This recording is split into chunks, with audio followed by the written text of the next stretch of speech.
Bom dia, senhoras e senhores, e obrigado por aguardarem. Sejam bem-vindos à teleconferência sobre os resultados do Bradesco no quarto trimestre de 2021. Esta teleconferência está sendo transmitida pela internet no site de Relações com Investidores do Bradesco, no endereço banco.bradesco.ri, onde poderá ser encontrada a respectiva apresentação para download. Informamos que há tradução simultânea para o inglês. Todos os participantes estarão apenas ouvindo a teleconferência e, em seguida, iniciaremos a sessão de perguntas e respostas quando mais instruções serão fornecidas. Caso algum dos senhores necessite de assistência durante a teleconferência, queiram, por favor, solicitar a ajuda de um operador digitando *0.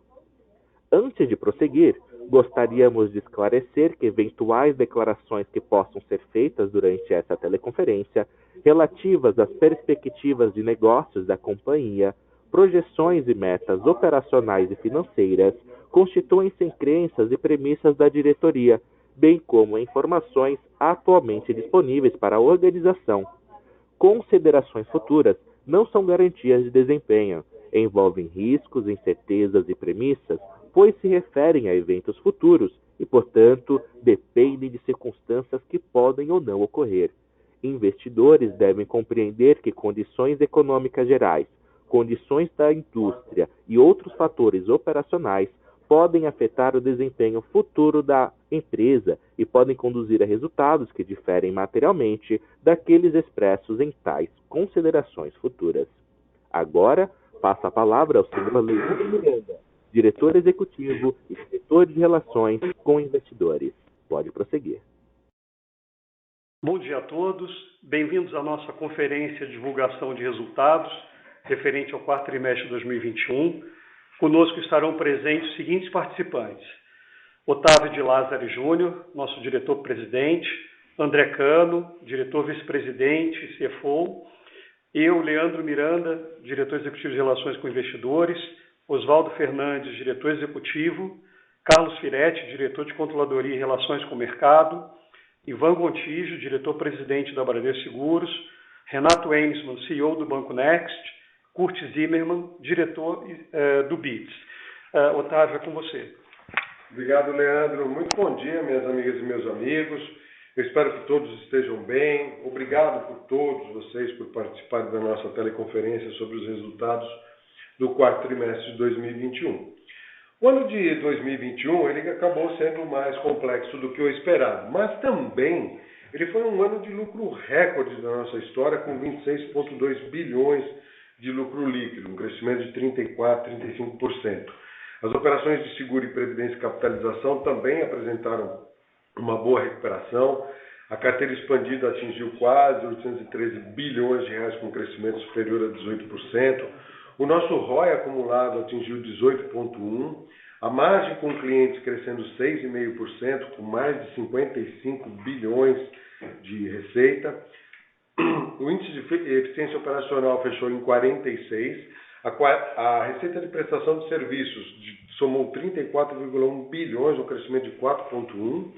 E com isso tudo foi possível pagarmos 9,2 bilhões entre JCP e dividendos, o que representa um payout em 2021 de 44%. Além disso, vivemos mais duas ondas da pandemia que tiveram um impacto relevante sobre a economia e sobre a nossa operação, mas um rápido avanço da vacinação a partir de meados do ano permitiu a retomada dos negócios. As incertezas fiscais e a inflação elevada, um fenômeno global e com algum tempero local, levaram a uma forte alta de juros. O aperto da política monetária já causou efeitos em 2021 e deve afetar também a recuperação da economia em 2022. Para 2022, vislumbramos um cenário de continuidade da normalização, apesar do aumento dos casos de Covid pela variante Omicron neste momento, que acreditamos ser temporário. No entanto, 2022 deve ser um ano de crescimento mais contido devido aos impactos da política monetária e incertezas fiscais, o que certamente impacta todas as operações. Nesse cenário, vemos para o ano um crescimento consistente do crédito, uma vez que a qualidade de originação permanece muito boa e a demanda pelos clientes. Vou falar especificamente disso no guidance mais para frente. Em relação ao nosso resultado, reafirmo que considero que tivemos um desempenho sólido em 2021, um lucro líquido de 26,2 bilhões, o maior lucro recorrente da nossa história atual. Tivemos um bom desempenho nas receitas de margem com clientes, que cresceram 6,5%, e na prestação de serviços, que cresceu 4,1%, também um recorde histórico. A seguradora apresentou uma boa contribuição ao resultado, mesmo absorvendo cerca de 5 bilhões de sinistros relacionados à pandemia. A carteira de crédito cresceu 18,3% e chegou a 812,7 bilhões de reais. A originação de crédito por meio dos canais digitais chegou a 88 bilhões e já representa cerca de 30% do total geral de originações. O ROI acumulado subiu para 18,1%, no caminho de recuperação para um patamar recorrente mais elevado. E o índice de eficiência também melhorou, ficou em 46%. Finalmente, eu destaco a distribuição, como eu disse, de 9,2 bilhões na forma de JCP e dividendos, resultando num payout de 44%. Mudando para o slide 4, nos últimos anos nós temos visto o crescimento das preocupações de todos com as mudanças climáticas e de seus riscos e oportunidades para economias e empresas. Por essa razão, o tema é um dos pilares da nossa estratégia de sustentabilidade ESG. Em 2021, nós fomos o primeiro banco brasileiro a aderir ao Net Zero, um compromisso relevante, uma vez que implica um trabalho cada vez mais próximo aos nossos clientes durante a transição para uma economia de baixo carbono. Mais uma vez, colocando o cliente no centro de todas as nossas estratégias. Hoje já somos carbono neutro em relação às emissões geradas pelas nossas próprias operações, incluindo as emissões indiretas de escopo 3, como, por exemplo, o deslocamento dos nossos funcionários entre as suas casas e o trabalho. Em 2020, fomos o primeiro banco brasileiro a aderir à PCAF, a Partner for Carbon Account Financials, com o objetivo de mensurar e publicar as nossas emissões financiadas. E a partir de agora, o nosso desafio será ainda maior, porque deixa de ser em relação às nossas operações e passa a ser de engajar e ajudar os nossos clientes nessa transição, para que possam gerenciar melhor seus riscos e aproveitar as oportunidades que surgirão nessa nova economia, tornando-se mais resilientes às mudanças climáticas. No slide 5, falando de negócio sustentável, também em 2021, anunciamos a meta de direcionar 250 bilhões a setores e ativos de impacto socioambiental positivo até 2025, como parte dos compromissos e estratégias relacionadas à transição para a nova economia. Já direcionamos 83,6 bilhões, correspondentes a 33% dessa meta, como resultado da crescente demanda por crédito a esses setores e maior dinamismo da área do banco de investimentos. Essa boa performance possivelmente nos levará a revisar essa meta. Outra evidência do nosso compromisso com o financiamento de negócios sustentáveis é em sermos um agente de transformação positiva na sociedade. Foi a emissão do nosso primeiro bonde atrelado a critérios socioambientais no mercado internacional, anunciado em janeiro no valor de 500 milhões de dólares. E como resultado dessa nossa gestão e contínuo desenvolvimento dos aspectos ESG dos nossos negócios, temos sido reconhecidos por índices e agências especializadas e recebido classificação acima da média do mercado.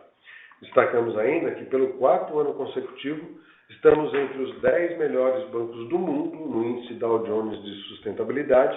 Adicionalmente, somos parte também do ISE da B3, desde a sua criação em 2005, e agora integramos a primeira carteira do IGPTW, que é o novo índice da família ESG da B3, este em parceria com a Great Place to Work. Indo para o slide 6, respeito e cuidado com nossas pessoas sempre fizeram parte da cultura Bradesco. E quando digo isso, quando digo nossas pessoas, eu estou me referindo não a 90 mil funcionários, mas sim a 90 mil famílias. Acreditamos na força da pluralidade, reforçando a cultura da empresa com a interação entre os colaboradores. Temos uma equipe diversa, com atitudes e ações concretas nas frentes de inclusão e concentramos esforços para sempre evoluir através de capacitação e desenvolvimento. Durante a pandemia, adotamos medidas para garantir a continuidade do atendimento aos clientes, e a segurança dos nossos colaboradores com apoio incondicional, inclusive com um time de profissionais de saúde 24/7. Gradativamente, a retomada presencial tem ocorrido nas áreas administrativas, com mais prudência nesse momento, é verdade. E implantamos um modelo híbrido, no qual unimos o melhor dos dois mundos, beneficiando tanto a produtividade quanto a qualidade de vida das nossas equipes e aspectos ambientais. No slide 7, com a aceleração tecnológica, o cliente torna-se cada vez mais o protagonista das suas próprias escolhas, ocupando assim o centro das nossas decisões. Cada dia mais digital e exigente, ele está engajado e aplica intensamente as novas tecnologias ao seu comportamento no cotidiano. Nossa política é de convergência a essa motivação do cliente e nos dedicamos diariamente na busca de novas soluções para tornar a vida do cliente mais descomplicada. O Bradesco Experience utiliza a inteligência de dados para construir soluções personalizadas, aprimorando produtos e serviços financeiros e não financeiros de acordo com as expectativas do cliente. No slide 8, apresentamos algumas das inovações na experiência dos clientes com o banco, rapidamente implantadas em sistemas que rodam na nuvem. Desenvolvemos um gerenciador financeiro que facilita a gestão das contas Bradesco e em breve de outras instituições, além de promover insights personalizados, tudo isso em um único lugar. O app do Bradesco oferece acesso a cashbacks exclusivos, além de produtos não financeiros, como a parceria com a Disney. Transferir recursos, por exemplo, para o exterior, ficou mais fácil com o câmbio Me2Me do Bradesco para o BAC Flórida, uma transferência instantânea de conta para conta. E através do Bradesco Invest US, nossa plataforma digital de investimentos em Miami, os clientes ganharam uma nova jornada simplificada e 100% digital para realizar investimentos em ativos internacionais através de carteiras administradas, uma parceria do Bradesco com a BlackRock, de acordo com o seu perfil de investimentos e objetivos. Na página 9, a experiência digital dentro do Bradesco está em constante evolução e garante ao cliente autonomia na sua gestão financeira.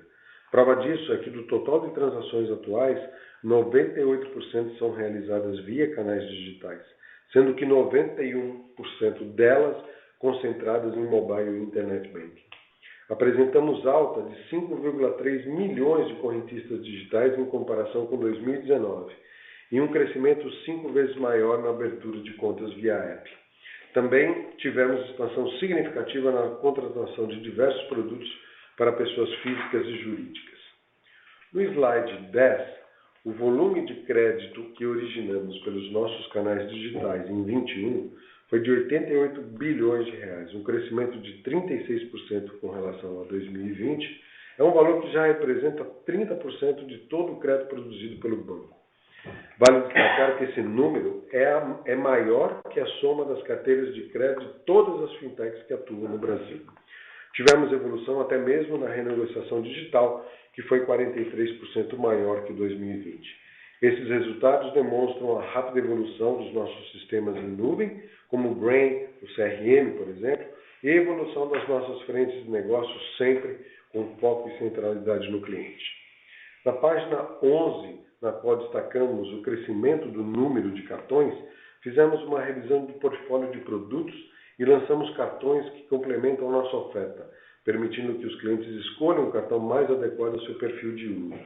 A venda de cartões pelos canais digitais cresceu 5,8 vezes este ano de 2021 e já representa 20% das vendas totais. No slide 12, nós destacamos o financiamento de veículos. Assumimos a liderança de originação com uma produção 25% maior em relação ao ano atrás. Essa performance é resultado do foco constante nas necessidades dos clientes e canais dos parceiros, tornando nossa jornada de contratação uma experiência digital diferenciada, possibilitando financiar junto com o veículo acessórios, IPVA, entre outras despesas, e também contratar a cobertura do seguro. No slide 13, encerrando esse bloco de soluções focadas na experiência dos clientes, abordamos a BIA. Com a BIA, que também roda em nuvem, nos tornamos um banco pioneiro em inteligência artificial, uma solução que já totaliza 1,2 bilhões de interações com clientes. Multiplataforma, a BIA está nas agências, no Fone Fácil ou no WhatsApp, um dos principais canais de comunicação do mercado, responsável por mais de 60% das interações mobile da BIA. E o mais interessante é que a BIA também é pioneira a unir inteligência artificial com comando de voz. Ela não só ouve o cliente, como também executa ações solicitadas, como compartilhar, por exemplo, um comprovante do Pix. No slide 14, apresentamos os avanços das nossas iniciativas digitais, que também fazem grande uso de nuvem, o Next, a Ágora e o Bits. E já recebemos a aprovação regulatória e assim que concluirmos a aquisição do Digio, passaremos a mostrar também os seus números.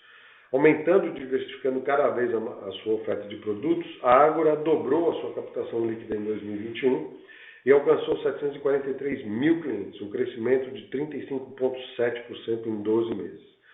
O Next, que tinha como meta dobrar a sua base de clientes em 21, fez ainda mais, chegando próximo a 10 milhões de clientes já no final do último ano, com 170% de aumento. A maior escala tem permitido grande evolução no volume total transacionado e na base de receitas. O lançamento em novembro do nosso marketplace, o Next Shop, é mais um passo na evolução para uma plataforma e experiência digital cada vez melhor e mais complexa. O Bits, a carteira digital que lançamos em setembro de 20, dobrou a sua quantidade de contas acumuladas e downloads no último trimestre. Já são mais de 4,2 milhões de contas e 6,2 milhões de downloads. Somente considerando essas iniciativas digitais em early stage, já são quase 15 milhões de clientes. Após termos discutido algumas das nossas macroestratégias, agora entramos na nossa performance financeira. Mudamos para o slide 16 agora. O resultado operacional evoluiu 6,3% na comparação anual e o lucro líquido foi de 6,6 bilhões. A atividade de seguros cresceu 54,6% com relação ao ano passado, com boa evolução de prêmios e resultados financeiros. A margem com clientes cresceu 11,8%, favorecida pelo crescimento da carteira. Nós vamos detalhar as linhas nos próximos slides. Antes de seguirmos, é importante destacar o comparativo da nossa operação em 2021 com 2019, período pré-pandemia, que está do lado direito das senhoras e dos senhores abaixo. Mesmo em ambientes completamente diferentes, como a pandemia no meio em 2020, tivemos crescimento de receita, ainda com restrições parciais de mobilidade no ano passado, e conseguimos reduzir despesas num ambiente de inflação alta, o que resultou em uma evolução de 9,6% do nosso resultado operacional. Passando para o slide 17 agora, que contém dados da conciliação do lucro gerencial e do lucro contábil. Olhando na coluna do consolidado anual, é possível visualizar que os ajustes são muito parecidos com os do ano anterior, exceto pela reclassificação e realização de instrumentos financeiros efetuados nesse trimestre, com um impacto extraordinário no resultado de 1,8 bilhão.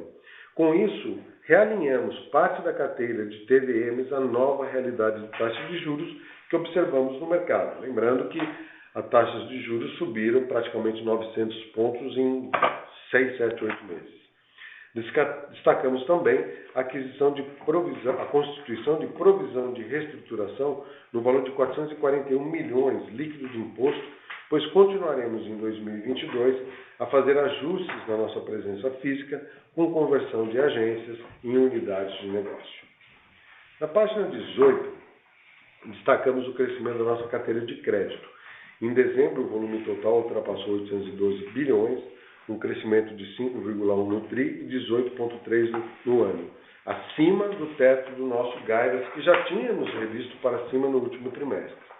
Houve expressivo crescimento em todos os grupos e modalidades, com destaque para a expansão das operações com as PMEs, representando evolução de 24,5% no ano, e as pessoas físicas com aumento de 23,2%.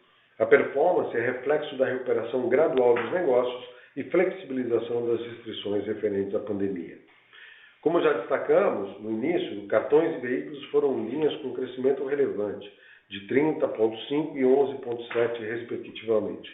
A carteira de financiamento imobiliário cresceu 23,4% no comparativo anual e o volume de operações de pessoas físicas cresceu 31,2%. Batemos recorde em 2021. A originação foi de 37 bilhões, 50,6 maior do que em 20, e a quantidade de unidades financiadas ultrapassou 125 mil moradias, número 48% maior que o ano anterior. Para 2022, a expectativa é de continuidade do crescimento dos empréstimos imobiliários, mas em menor proporção que 2020, por consequência natural da maior taxa de juros. No crédito rural, nós tivemos um expressivo crescimento de 40,6%, refletindo nosso apoio histórico ao agronegócio. Somos o líder entre os bancos privados nesse segmento, atuamos por meio de 14 plataformas regionais, que contam inclusive com engenheiros agrônomos de apoio aos nossos clientes, distribuímos crédito, produtos e serviços que apoiam a modernização do setor, e nesse ano estamos fazendo investimentos massivos para trazer um ecossistema totalmente digital para os nossos clientes, complementando a nossa atuação de forma mais ampla em uma parceria pioneira com um dos maiores players mundiais do setor de tecnologia. A perspectiva do crédito para 2022 é de crescimento de 2 dígitos, com a aceleração das linhas de maior spread, o que trará resultados para a melhora da margem financeira. No slide 19, falando das provisões, as despesas de PDD no ano totalizaram 15 bilhões, número 41,6 menor do que em 2020, quando houve o impacto do forte aumento de provisões que antecipava os efeitos da pandemia na inadimplência. O expressivo crescimento em operações de crédito de maior spread no quarto tri de 21, como o cartão de crédito, crédito pessoal e capital de giro, impactou ligeiramente o montante de provisão do trimestre e a relação também despesa-PDD sobre a carteira. Mas trata-se de um colesterol bom, pois é advinda do crescimento da carteira. Ainda assim, o indicador manteve-se abaixo dos níveis históricos. Permanecemos com o índice de cobertura do NPL acima de 90 dias em nível bastante confortável e acima do patamar pré-Covid em 261%. E se incluirmos toda a carteira renegociada, 111%. O indicador de cobertura acima de 90 dias, excluindo as operações 100% provisionadas, permaneceu estável. A nossa cobertura é a maior do mercado. Os dados de provisão devem continuar se ajustando ao longo dos próximos trimestres, com tendência natural do processo de normalização das condições de crédito. Mudando para o slide 20 agora, a carteira renegociada totalizou 28,6 bilhões. É importante destacar que os volumes seguem em queda na comparação com a carteira total. Esse indicador chegou a 4,7 no trimestre, já se aproximando do nível pré-pandemia. O volume de provisão é de 62,3%, isso representa 3,5 vezes a inadimplência observada, que segue em normalização, também aproximando dos níveis pré-pandemia. No slide 21, os índices de inadimplência continuam bem controlados, em patamares menores que no período pré-pandemia, em consequência da boa gestão da carteira, evolução dos modelos de crédito e jornadas de contratação e renegociação centradas no cliente. Em linha com as nossas expectativas, a inadimplência total acima de 90 dias subiu 20 bips. Os índices de pessoa física e PMS foram os mais impactados, absorvendo os reflexos da carteira renegociada mencionada no slide anterior. As despesas de PDD bruta no trimestre foi de 5,1 bilhões e representam 88% do NPL Creation, pois as operações da carteira renegociada que se tornaram inadimplentes já tinham um nível de provisão maior, necessitando, portanto, de um menor complemento. Finalmente, menciono que neste trimestre, tal como fizemos em trimestres anteriores, efetuamos a venda de carteiras não performáveis e também ativas. Dentro da lógica do nosso processo de gestão de crédito, utilizamos desse mecanismo sempre que entendermos que há mais criação de valor na venda do que direcionar esforços das nossas equipes para cobrar operações atrasadas. No slide 22, a margem financeira total apresentou forte crescimento no trimestre, com um aumento de 8%. No acumulado do ano, a evolução foi de 1,3%. O crescimento da margem com clientes no ano alcançou 6,5%, superando o topo do guidance, por efeito do maior volume médio das operações, melhores spreads e mix de produtos. A recomposição dos spreads a partir do terceiro tri de 2021 foi de grande importância para compensar parte da variação negativa do primeiro semestre de 2021 e continuará significativa nos próximos períodos. A redução da margem com o mercado, que em 2020 teve resultado recorde, deve ser o impacto do aumento do CDI nas posições de ALM, parcialmente compensada pelo maior resultado de capital de giro próprio. No slide 23, as receitas de prestação de serviço superaram a marca de 8,8 bilhões no TRI, o maior resultado da série histórica. No ano, o montante foi de 34 bilhões, crescimento de 4,1% acima do centro do guidance. O volume transacionado em nossos cartões de crédito nesse trimestre, mais uma vez teve ótimo desempenho, ultrapassando 66 bilhões, superando até mesmo o período pré-pandemia. Esse crescimento permitiu a evolução dessa linha na ordem de 10%, seja no comparativo trimestral ou anual. O incremento de 0,7% no acumulado do ano para a linha de receitas de conta corrente relaciona-se ao crescimento da nossa base de clientes correntistas em 1,8 milhão em 12 meses, aliado ao maior volume de negócios dos correspondentes bancários, dada a reabertura do comércio em geral. Esses movimentos compensaram as perdas de receita com o PIX. No lado direito do slide, destacamos a quantidade total de clientes, que chegou a 74,1 milhões de clientes, e a de correntistas do Bradesco, que atingiu 32,6 milhões, sem incluir o Next to Bits nesse número de contas correntes. Em receitas com operações de crédito, o crescimento anual foi de 3,9% e está relacionado à expansão da carteira. As linhas de administração de consórcio, serviços de custódia, corretagens e assessoria financeira contribuíram de forma expressiva para o crescimento anual de FIIs, embora tenham apresentado retração no trimestre pela menor quantidade de dias. Indo para o slide 24 para falar de despesas operacionais, mesmo em um cenário de inflação elevada, com IPCA maior do que 10% e GPM ao redor de 18%, e ainda um acordo coletivo de 11%, as despesas operacionais totais apresentaram um aumento de apenas 1,1%, como demonstração da gestão eficiente de custos.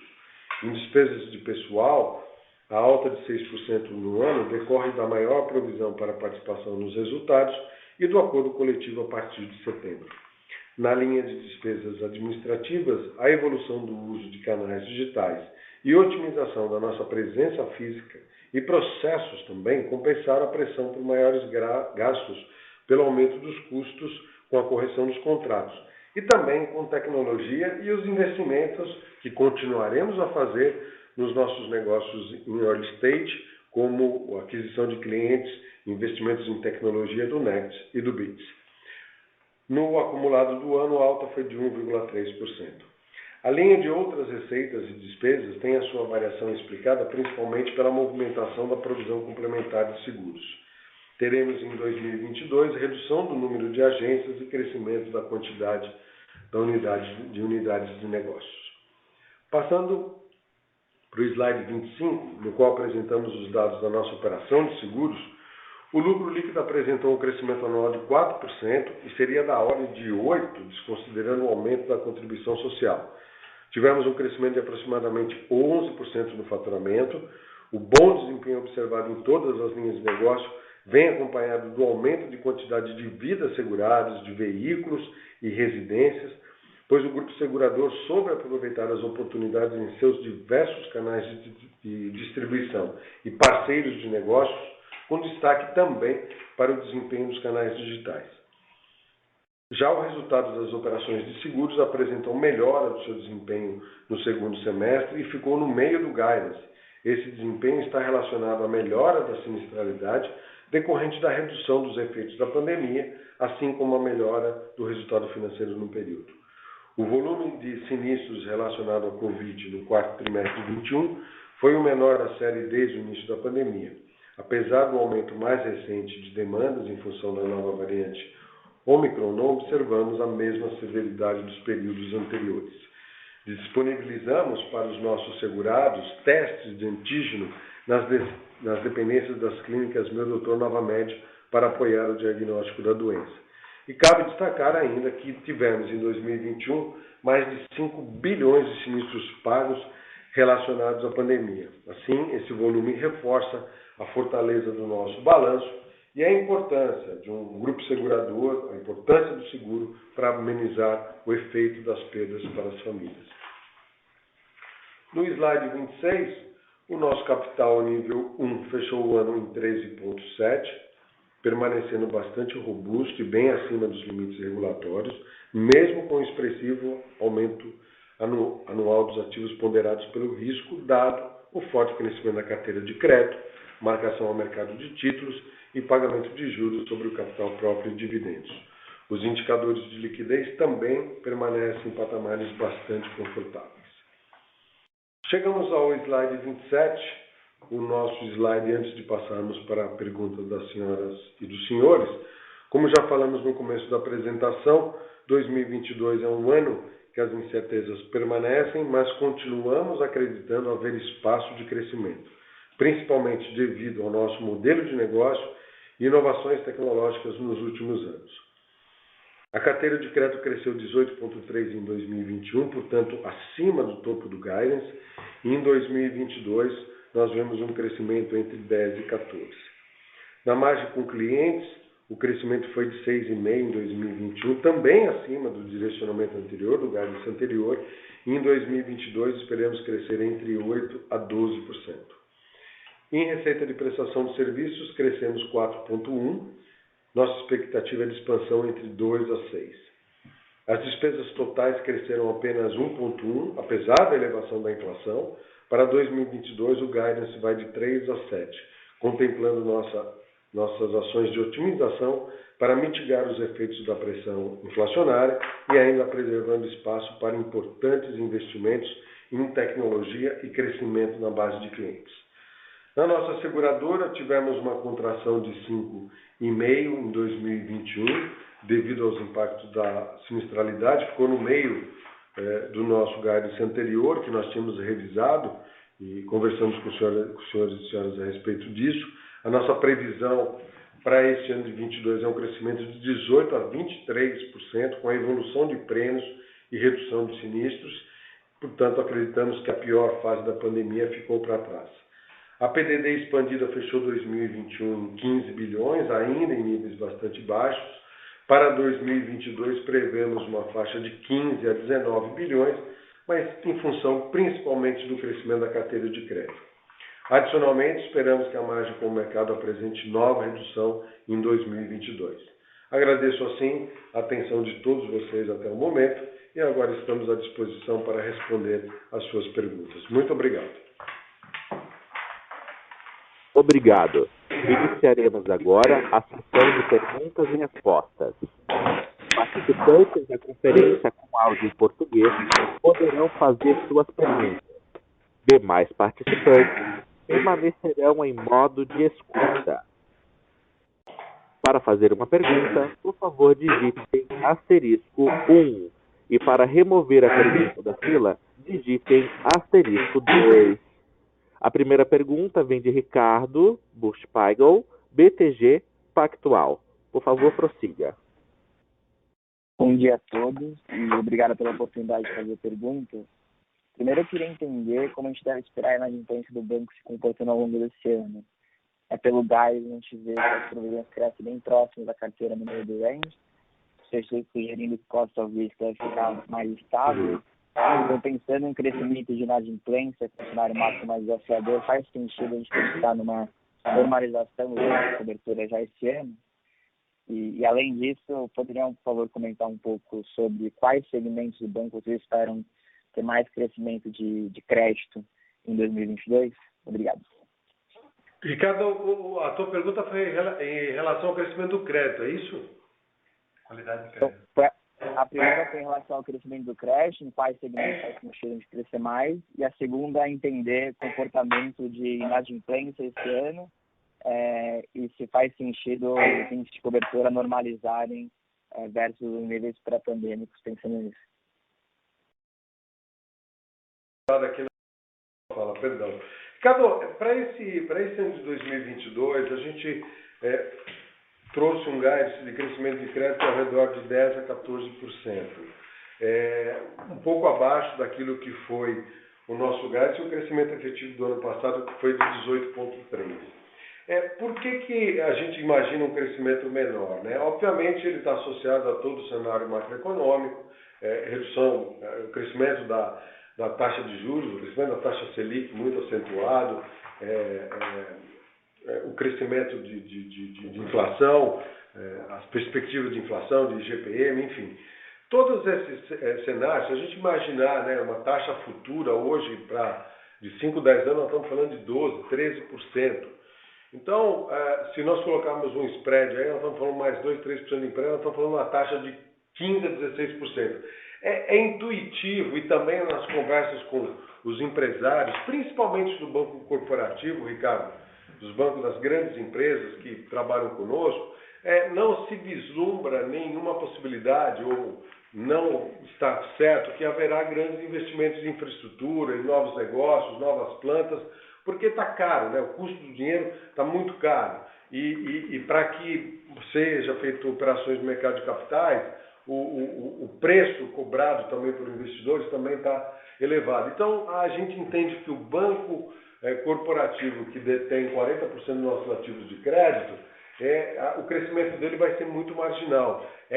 Intuitivamente é de se esperar que os empresários, que as grandes empresas, passem mais esse ano de 2022 tomando talvez dinheiro no curto prazo, usando um pouco o seu caixa para atender necessidades pontuais, mas nem um investimento em ativo fixo. Eu diria que deve estar descartada essa possibilidade em muito poucos casos, por conta de todo esse cenário macroeconômico no Brasil, mundial e adicionalmente com o cenário de eleições que nós temos no Brasil. Então é por isso que nós entendemos que não deve crescer muito no banco corporativo. Nos negócios de pequenas, médias e microempresas, ele é mais resiliente, porque essas empresas, necessariamente, o crédito faz parte do dia a dia dela. Então ela precisa tomar para passar o seu mês. Então, antecipar recebidos, descontar cheques ou qualquer coisa do tipo. Então é natural que essas operações mantenham um crescimento. E na pessoa física, de uma maneira ou de outra, as pessoas precisam tomar um pouco de crédito. Obviamente que, por exemplo, no crédito imobiliário, o volume deve ser menor por conta da taxa de juros. Fazer um crédito imobiliário de 20, 30 anos com uma taxa de juros de 10 é quase que impraticável, a não ser que você financiar um pedaço muito pequenininho do valor do imóvel. Então, o crédito imobiliário deve crescer menos.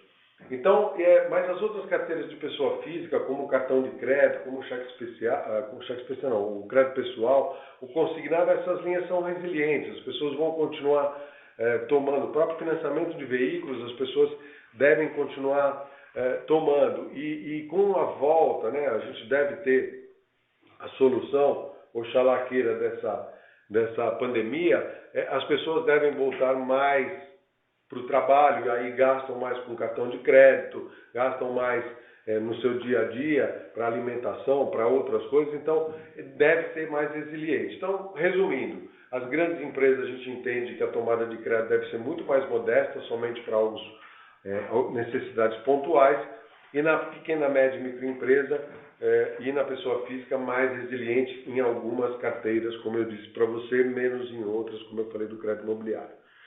Essa é a tendência. O que a gente observa na tua outra pergunta com relação à qualidade de crédito, quer dizer, nós já tivemos índices de inadimplência históricos que chegaram a bater, acima de 90 dias, chegaram a bater 5,5%. Mas, na média, nós falamos de 3,5%, 4%. Nós estamos com uma inadimplência de 2,8%.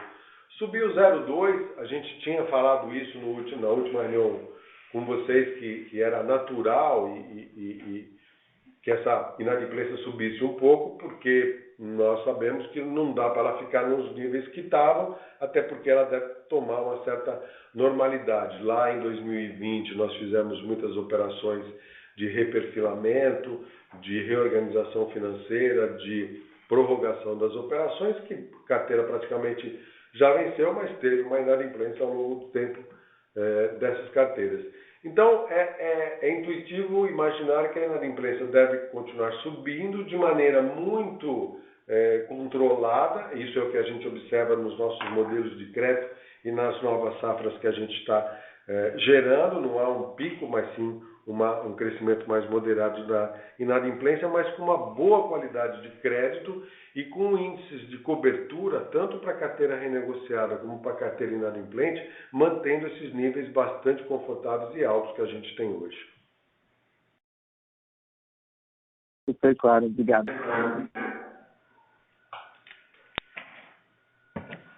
A próxima pergunta vem de Jorg Friedman, Citibank. Obrigado pela oportunidade. Vocês conseguem me ouvir bem? Sim, Jorg, bom dia. Prazer em ouvi-lo. Perfeito. Muito obrigado. Bom dia, Otávio. Otávio, eu tenho duas perguntas também. A primeira delas é com respeito a... Eu sei que vocês não dão guidance de NII com o mercado, mas tendo em vista o tamanho da reclassificação de títulos que foi feita agora no quarto trimestre, se vocês acreditam que isso pode contribuir para a evolução de NII com o mercado esse ano em relação a 2022, qualquer tipo de cor que vocês pudessem dar sobre essa evolução, acho que ajuda bastante a gente aqui do lado de análise. E a segunda pergunta é em relação à parte de seguros. A gente percebeu aqui, né, que algumas linhas já estão voltando para a sinistralidade próxima àquela de antes da pandemia, como o segmento de vida e ramos elementares até abaixo, né? Então, entender nesse guidance de vocês, que expressa um crescimento significativo em relação a 2021, você já comentou na apresentação que acredita que vai ter uma redução de índice de sinistralidade, mas quais seriam mais ou menos esses níveis que vocês estão trabalhando, de expectativa, e em particular entender aí a parte de vida e saúde, se não tem uma preocupação com o agravamento recente aí da Ômicron. Obrigado. Obrigado, Jorg. Jorg, com relação ao NII que você comentou, veja, quando nós temos um crescimento muito rápido da taxa de juros, como eu comentei, né, você sai de uma taxa de juros de 2 e vai para 10,75, quer dizer, são 900 pontos num espaço de tempo muito curto. Foram 7, 8 meses que aconteceu todo esse crescimento da taxa de juros. Então, isso, o contrário é sempre muito positivo, né? Quando ela está muito alta e reduz, a tua carteira está gerada com taxa de juros mais alta, você tem receitas a apropriar melhor. Então, foi um movimento pontual, extraordinário que a gente fez, de rodar esses títulos com uma taxa de juros melhor para que a gente pudesse, ao longo de 2022, ter uma tranquilidade, uma normalidade maior da carteira. Então foi um ajuste bastante pontual e a gente acredita que 2022, como eu disse aqui, ele tende a ser mais ou menos um pouquinho menor do que aconteceu em 2021. Com relação ao mundo de seguros, de fato você tem razão, a sinistralidade voltou bem no vida, no residencial, nos ramos elementares. Lógico que ainda você tem uma preocupação natural no saúde, Bradesco, principalmente, porque sempre existe uma cauda do saúde, mas não houve não sinaliza nenhum crescimento pelo que a gente tem observado. Até porque a gente tem lido isso e ouvido isso sempre, que o grau de imunização da população brasileira fez com que, mesmo com essa nova variante ser muito mais contagiosa, o nível de agressividade dela é muito menor. Então, isso faz com que você tenha um menor tempo de internação ou uma internação muito mais leve do que a que você tinha, por exemplo, na primeira variante, que você lembra que foi muito mais grave e letal. Graças a Deus isso está acontecendo. Mas eu gostaria de chamar o Ivan, que é o nosso presidente da seguradora, até para dar um pouquinho mais de cor. Ivan, você pode responder ao Jorg, por favor? Jorg, bom dia. Otávio, acho que você explanou muito bem e colocou todos os pontos vinculados à pergunta do Jorg, né? Nós estamos experimentando um crescimento do contágio maior, mas que está sendo atenuado, obviamente, pela vacina, né? E com uma severidade menor junto aos nossos segurados, né?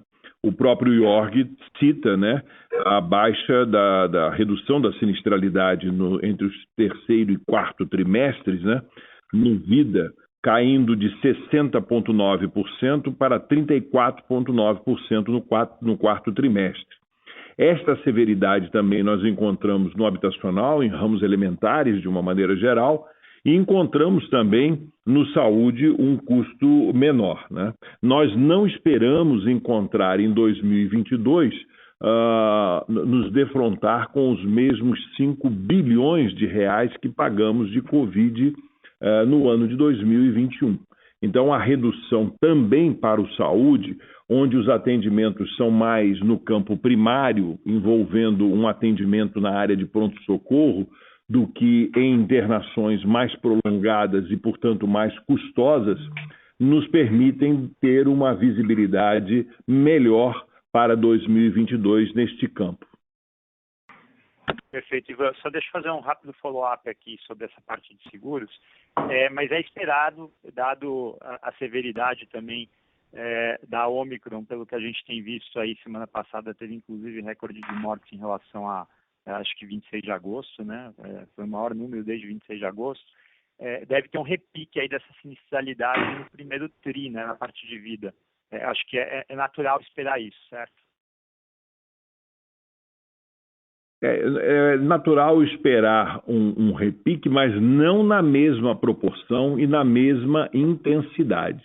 Os casos de morte que nós estamos verificando, eles tendem a ter uma redução realmente significativa. Esta é a nossa visibilidade neste momento. Perfeito, não, está ótimo. E eu gostaria de fazer só mais um follow-up rápido também na outra pergunta, Otávio.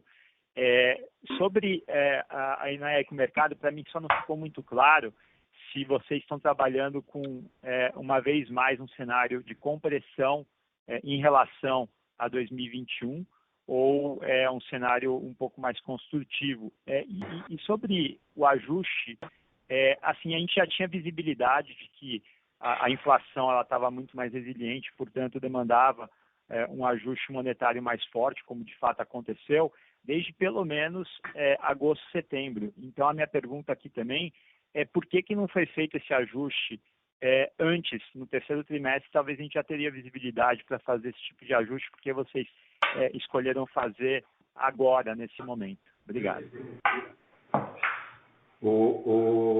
Jorge, de fato, para 2022, a gente espera uma compressão em relação ao ano de 2021. É notório, porque a taxa de juros está crescendo e ontem, inclusive, já se fala em 12,25 de taxa de juros e crescimento de taxa até maio. Então, obviamente que vai depender de todo esse cenário. A gente sempre, tradicionalmente, não dá guidance de mercado, justamente por conta desse movimento errático que pode acontecer, dessa volatilidade. Então, agora, com relação ao teu comentário, é que isso é regulatório. Ou eu faço em 30 de junho, ou eu faço em 30 de dezembro. Eu não posso fazer em 30 de setembro essa movimentação de títulos. Então, foi por isso que a gente não fez em setembro, porque a determinação regulatória é que você faça em junho ou que a gente faça sempre em dezembro. Perfeito. Tá ótimo, está super claro. Muito obrigado mais uma vez. A próxima pergunta vem de Flávio Yoshida, Bank of America. Olá, bom dia a todos, bom dia, Otávio. Obrigado pela oportunidade de fazer perguntas.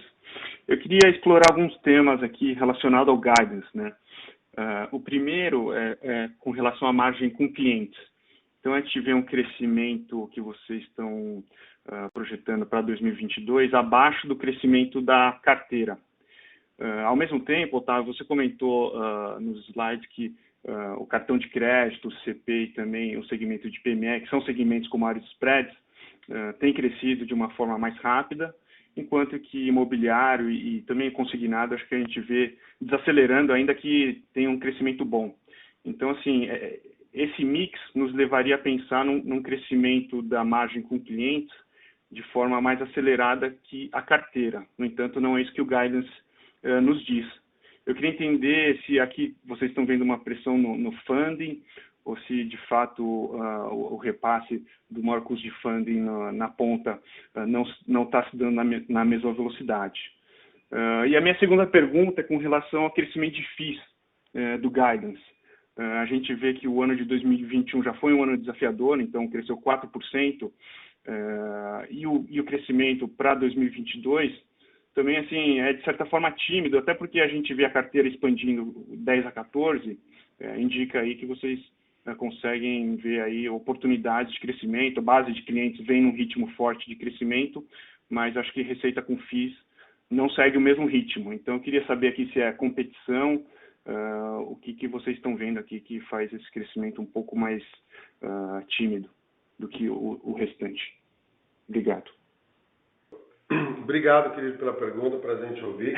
Com relação à margem com clientes, se a gente olhar, vamos dizer, a média ali do guidance, tanto de margem com clientes como da carteira de crédito, nós estamos mais ou menos ali no mesmo intervalo que nós estamos falando. Agora, veja, nós temos um desafio que quando você cresce, principalmente nessas carteiras que você falou de cartão de crédito, você tem o primeiro impacto, é o impacto da PDD. Depois é que você começa a apropriar a receita ao longo do tempo. Então, ele não vem imediatamente, né? Você apropria receita ao longo do tempo. Então, acho que esse é um primeiro item importante disso. Quer dizer, a gente tem uma expectativa de crescimento, mas, por exemplo, se você pegar o cartão de crédito, o impacto de PDD na cabeça é em torno de 3% a 4%. Depois é que você começa a apropriar a receita ao longo do tempo. Então, ela não é imediata. Então, acho que isso explica um pouco o crescimento da margem com o cliente. E você também, lógico, tem concorrência, tem uma série de outros itens. Temos que lembrar também que toda a carteira constituída, ela tem que ser girada ao longo do tempo, né?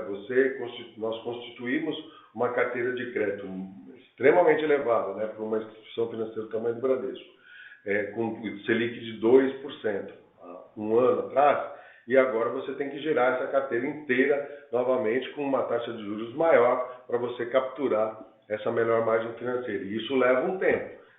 O prazo médio de vencimento das nossas operações é em torno de 8 a 13 meses, né? Até 18 meses. Então, veja, você tem um tempo para fazer isso. As equipes trabalham, obviamente, para poder renovar, girar essa carteira numa velocidade bastante maior. Então, acho que isso explica um pouquinho essa pequena diferença que a gente tem entre o crescimento da carteira de crédito e o crescimento da margem com clientes. Obviamente que a gente vai buscar esse crescimento o mais rápido e o maior possível.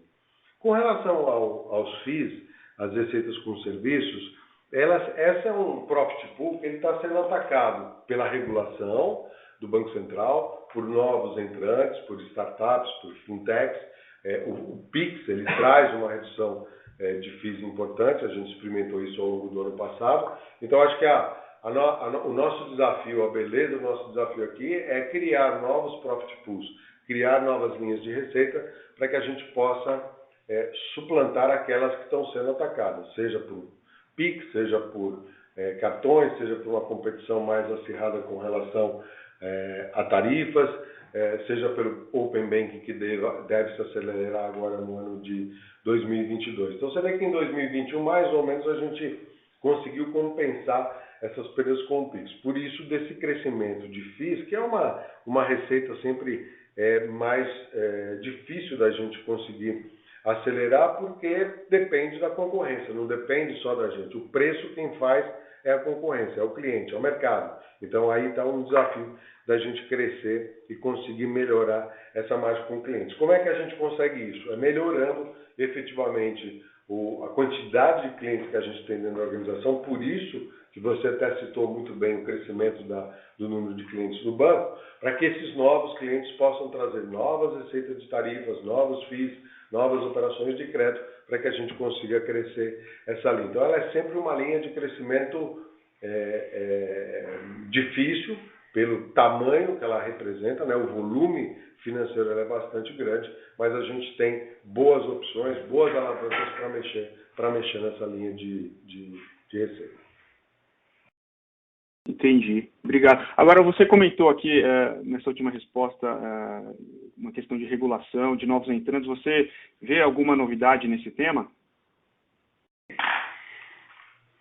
Não, Flávio, eu acho que o grande novo tema é o Open Banking, né? O Open Finance, eu acho que ele é o que deve... O PIX já está aí implementado, eu acho que ele se tornou um sucesso, não tem volta e isso vai continuar e foi bom para o mercado brasileiro e para a população brasileira. Então, eu acho que o grande tema agora vai ser o tema de Open Finance, da implementação do Open Finance, da velocidade de implementação do Open Finance, que aí você tem uma nova estrutura de mobilidade para as pessoas para mudar a sua conta para lá e para cá, a sua operação de crédito para lá e para cá, fazer portabilidade, né? Flávio, a gente lembra, algum tempo atrás, para você poder abrir conta no banco, você tinha que ir, ou numa empresa, ou numa financeira qualquer, você tinha que ir fisicamente até lá para fazer isso. Hoje a população, mesmo de baixa renda, ela tem uma facilidade muito grande, principalmente o brasileiro, vamos dizer assim, pela relação dele com o celular. É muito simples hoje ele encerrar a conta num lugar e abrir conta em numa outra empresa. Então essa é a importância de você concentrar em esforços na jornada do cliente, que ela seja muito agradável, para que você tenha a preferência desse cliente, a centralidade, a principalidade dos negócios do cliente com você. E aí vem FII, tarifa e assim por diante. Tá claro. Obrigado, Otávio.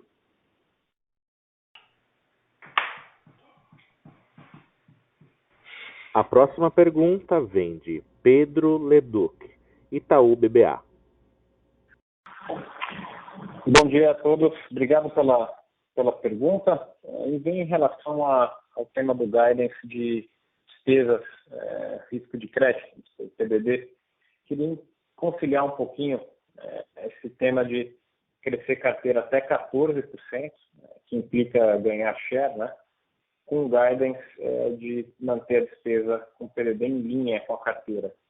Se a demanda ou qualidade de crédito são tão fortes para crescer quase 2 vezes o mercado, não faria sentido aproveitar, talvez, para replicar um pouco mais rápido as linhas ou até crescer em linhas com mais spread, de maneira que ele poderia ver o NII de cliente também melhor. Então, só queria conciliar um pouquinho esse crescer o PDD em linha com a carteira, sendo que deve-se ganhar muito share num ano de talvez mais cautela macro, né? E aí acho que vai culminar no final em que nível de cobertura vocês teriam conforto em chegar no final do ano. Obrigado.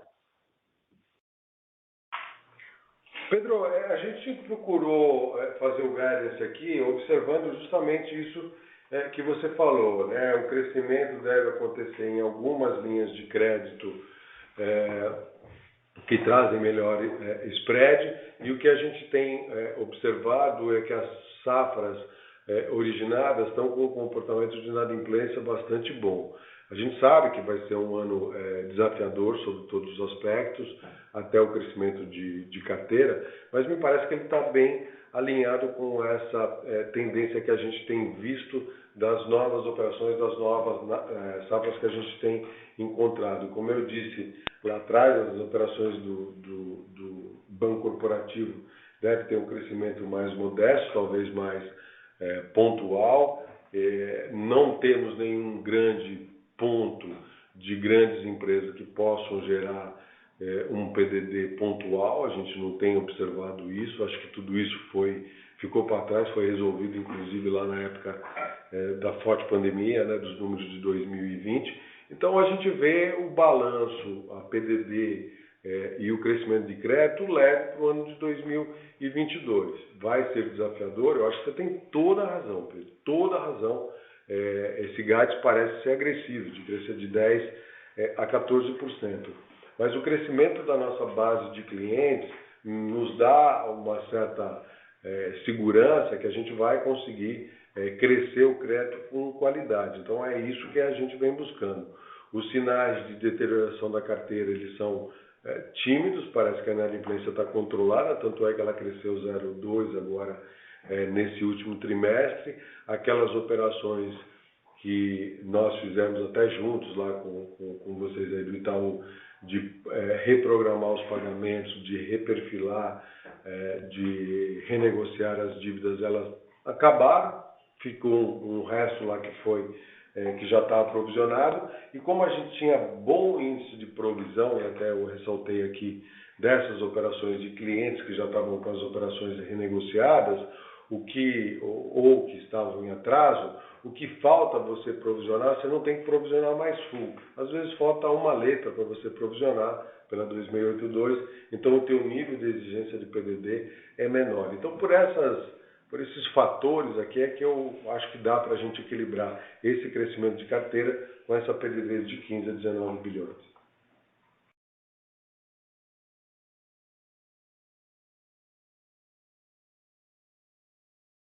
Pedro? Está claro, tá, obrigado. Oi, perdão? Opa, tinha cortado obrigado. Você, desculpa. Só para terminar, índices de cobertura no final do ano, vocês estariam conforto em voltar para a média histórica próximo a 200? Seria mais ou menos isso?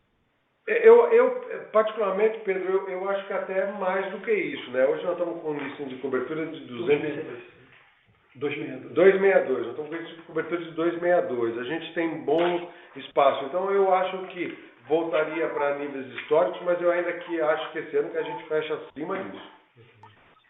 Legal. Muito obrigado. Obrigado, Pedro. Um abraço. Próxima pergunta de Henrique Navarro, Santander. Oi, bom dia, obrigado pela oportunidade. Minha pergunta é sobre a carteira de crédito. Desculpa voltar nesse tema. A Febraban soltou uma pesquisa onde o mercado indica um crescimento de 6,5%, né, de crédito para 2022. Tudo bem que esse número é puxado para baixo por bancos públicos, mas mesmo assim, 6,5% é metade, mais ou menos, do meio do guidance do Bradesco. Então, minha pergunta é, esse crescimento, assim, o meio do guidance de 12%, para mim é um número forte. Esse número é baseado porque o Bradesco tem uma leitura diferente do cenário macro, talvez uma leitura mais benevolente para o cenário macro para 2022, ou a leitura é a mesma e o Bradesco realmente está com um posicionamento mais agressivo em crescimento de carteira. Basicamente é isso. Obrigado. Oi, Henrique, obrigado pela tua pergunta. Então, eu acho que há um consenso de mercado com relação ao ano de 2022 e crescimento de operações de crédito. A Febraban falou em 6,5%, aqui no banco nós estamos falando em... Não, eu digo o nosso economista lá. Ela falou 7,5%, 8%. Agora, a gente, vamos lá, pela nossa capacidade de crescimento, pelo volume, pelo modelo de negócio que o Bradesco tem, né, de atuação no Brasil inteiro. Você veja que o crédito rural ano passado cresceu 40%, o crédito imobiliário cresceu 50%. Financiamento de veículo, a gente conseguiu a liderança de mercado. Então, a gente entende que trouxemos 15 milhões de clientes novos através do Next, Bits e Agro. E agora entra o Digio aqui também, que também tem 2 milhões e tantos, 2 milhões e meio de clientes lá. Então, o que a gente entende é que a gente tem a capacidade de crescer um pouco além daquilo que o mercado. Apesar de que a gente entende que o mercado está correto, a avaliação dele está correta. E eu até disse aqui, eu acho que nós não vamos ter crescimento expressivo nas grandes empresas, por uma questão natural de custo de dinheiro. Mas nos outros negócios, quer dizer, você trazer 15 milhões de clientes novos, como a gente trouxe no Bits, no Dext e na Agro. Você está trazendo mais 2 milhões e meio de clientes novos agora via Digio. Nós temos um crescimento natural, que foi quase 2 milhões de clientes novos no ano passado. Então, acho que isso nos dá um certo conforto de entender que a gente pode crescer um pouquinho mais além daquilo que o mercado está estimando. Foi assim que a gente avaliou o ano passado e assim aconteceu, tanto é que a gente revisou o nosso guidance de crescimento de crédito para maior o ano passado e ficamos acima do topo do guidance. Se a gente olhar em 2020 aconteceu a mesma coisa, 2019 também. Então, a velocidade com que a gente está conseguindo trazer novos clientes. E, acima de tudo, também, o fato da gente estar conseguindo fazer um cross-sell de produtos, de clientes, da seguradora, do Next, do Bits, da Agro, do Digio, do banco, do consórcio, enfim, de todos os nossos negócios. Sobretudo porque a gente hoje tem uma jornada digital que é muito simples, CRM rodando online real time para atender o cliente. Então, todos esses fatores nos dá quase que a obrigação da gente se desafiar para crescer um pouco mais do que aquilo que é a média do mercado. Excelente. E só para também ainda nessa questão de crédito e provisão. Quando eu olho o guidance, no meio do guidance de provisão, ele cresce acima da carteira, você já explicou, né? Dinâmica de provisionamento, mudança de credit mix, etc. A minha leitura, se eu pego até o topo do guidance de previsão, e até pelo fato de que vocês reduziram o excesso de cobertura, a minha leitura, que eu peço que você comente, é que eu imagino que o Bradesco está olhando para o ano de 2022 e não está vendo algum problema de inadimplência. Ou seja, a inadimplência sobe eventualmente, mas não, nada que a gente possa chamar de um problema. É correta essa leitura? É correto, sim, a tua leitura. Eu não posso chamar de problema, porque é a PDD ou a inadimplência normal que a gente observa ao longo dos anos. Quer dizer, os nossos modelos de perda esperada, e eles estão agravados quando a gente fez isso, ele está já levando em conta esse cenário. E nós não temos nenhum problema pontual, como eu disse, que pudesse exigir uma provisão adicional maior. Fizemos provisões adicionais importantes ao longo do ano de 2020. Então, por isso é que eu concordo com a leitura que você está fazendo. Nós não estamos vendo nenhum problema maior. Mais uma normalização não tem um problema. Entendi. Mais uma normalização. O Firetti está lembrando bem aqui. É muito mais uma normalização do cenário que a gente viveu antes da pandemia do que efetivamente de um problema que a gente possa enxergar. Excelente. Muito obrigado. Um abraço. Nossa próxima pergunta vem de Domingos Falavina, JP Morgan. Opa, bom dia a todos. A minha dúvida é com relação à reclassificação na carteira de securities. Mais ou menos duas, na verdade. A primeira é se existem implicações tributárias dessa reclassificação. Ou seja, se o reconhecimento dessa perda nesse ano tem, por efeito, effective tax rate, né, por imposto maior, algum tipo de benefício se esse mesmo ganho for reconhecido no futuro. E o segundo, a parte da minha pergunta, quais, assim, né, a gente já sempre assume de que as coisas elas tendem a ser meio net zero, né? Então, esses 2 bi de one-off, né, de perda no bottom line um pouco acima no EBT, eles seriam um ganho de receita financeira adicional nos próximos anos, né? Queria também entender um pouquinho da média de duration, ou seja, vocês recebem esse hit upfront agora, e aí tem o quê? 2 anos, mais ou menos 1 bi a mais por ano de resultado positivo, ou como é que é diferido ou reconhecido ao longo do tempo esse outro lado, digamos, da equação? Oi, Domingos, bom dia. Obrigado pela tua pergunta, querido. Sim, deixa eu te esclarecer isso e depois o Oswaldo do financeiro pode complementar também. Esse movimento que a gente fez foi justamente para a gente poder melhorar ou, vamos dizer assim, suavizar o ano de 2022, porque a taxa de juros estava lá em 2%, eu tinha uma carteira de 2%, e a taxa de juros foi para 12%. Obviamente que isso vai refletir ao longo dos próximos 3 anos, 2022, 2023, 2024, o restinho para 2025. E isso não tem nenhum efeito tributário. Por favor, Oswaldo. Não, Otávio, Domingos, é Oswaldo, tudo bom? Eu acho que o Otávio já respondeu bem aqui. Quer dizer, não teve nenhum efeito tributário nem nesse ano de 2021, como nos anos seguintes, né? Também não tivemos nenhum benefício na margem com o mercado em 21, até porque, como o Otávio comentou nas outras respostas, regularmente a gente só pode fazer na finalização de balanços semestrais. Né? Então, essa reclassificação e esse giro foram feitos em 30/12. Né? E a gente, ao fazer essa operação, esse resultado que seria negativo nesses 3 anos seguintes, a gente adiantou agora para 21. Então, sem dúvida, eles não virão agora nesses anos seguintes. Tá? Mas com carteira nova ficando positivo. Super claro. Mas não tem uma diferença de alíquota, acho que um pouco para frente, não, versus esse quarto tri? Então, a alíquota agora no quarto trimestre era de 5% maior de contribuição social, né? Mas lembrando que nós temos aqui um crédito tributário, né? Então, a partir do momento que eu tenho a alíquota de 5%, eu vou ativando o crédito tributário no mesmo montante. Então, efeito fiscal também com isso acaba não tendo, é zero. Tá? Entendi. Tá bom, super claro, obrigado. Próxima pergunta de Daniel Vaz, Credit Suisse.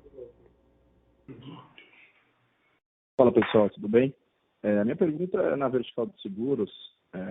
Pegando um pouquinho, fazendo umas continhas assim, bem rápidas, se você pegar o mesmo nível do quarto tri de prêmios, assim, se você assumir não crescimento de prêmios, provisão técnica ali no mesmo patamar, a loss ratio ali também, mesmo patamar de quarto tri, assim, a gente chegaria mais ou menos no topo do guidance, assim, mais ou menos com 14 bi do resultado do seguro se mantesse tudo mais constante, né? Então, eu queria entender onde que, diferente do quarto tri, onde que seria esse pulo, assim, para tentar chegar num guidance mais reduzido, porque a gente, olhando para esses números do quarto tri, jogando para 2022, e a gente sabe que pode ter uma melhor de sinistralidade por conta de Covid, chega no primeiro tri, onde que está esse pulo, assim, para ter um guidance menor do que onde poderia se chegar com esse nível de quarto tri? Obrigado. Seria resultado financeiro? Seria prêmio? Onde que seria essa diferença? Olá, Daniel. O Ivan Gontijo está conosco, acho que o Chamberlain também é nosso financeiro. Eles podem responder. Ivan, por favor. Obrigado, Otávio. Olá, Daniel. Bom dia. O nosso olhar para 2022 é um olhar com um faturamento crescendo. Nós lançamos em 2021 cerca de 15 produtos novos nas mais diversas áreas de atuação, nos mais variados segmentos do grupo segurador, e acreditamos que isso fará a diferença com certeza no faturamento. Aliás, se nós olharmos para 2021, o crescimento de faturamento de 73 bilhões para 82 bilhões de reais já demonstra isso num ano complexo como foi 2021. Com relação às provisões, não é que nós sejamos só conservadores, nós somos mais do que isso, nós somos realistas, né? E esta realidade, ela vem atrelada à pujança da marca Bradesco, né?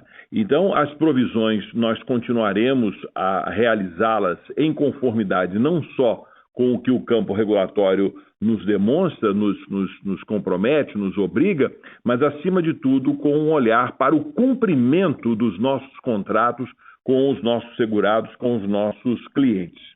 Olhamos o crescimento de prêmio na faixa de 10%, comparativamente com 2021, um financeiro beneficiado, obviamente, pelo CDI, né, maior, e o resultado financeiro faz parte integrante de todo e qualquer resultado de qualquer seguradora no Brasil, nos Estados Unidos ou na Europa, e olhamos comparativamente, nós poderíamos dizer que deveremos ter algo em torno de 65% do crescimento operacional do grupo segurador, e isso é o que nós visualizamos, e com um crescimento atrelado a um crescimento no lado financeiro de algo em torno de 35%.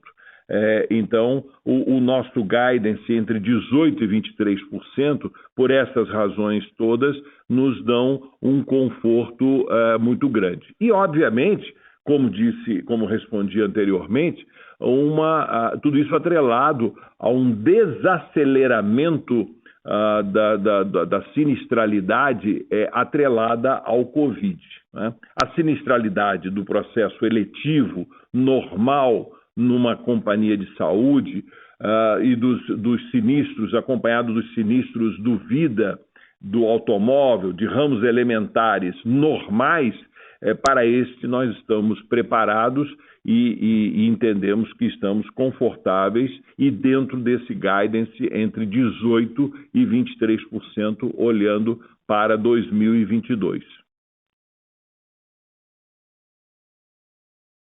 Não, super claro. Obrigado pela resposta. Encerramos neste momento a sessão de perguntas e respostas. Passo a palavra aos palestrantes para as considerações finais. Olá, meus amigos, muito obrigado pela atenção de todos. Foi um prazer estar com vocês aqui. Espero que a gente pudesse esclarecer todas as dúvidas, mas de qualquer maneira todo o nosso time, o André Cano, o Firetti, o Leandro, o Oswaldo, o Cotério, estão à disposição dos senhores e das senhoras para qualquer dúvida adicional. Muito obrigado pela atenção de todos e um bom dia. Um abraço.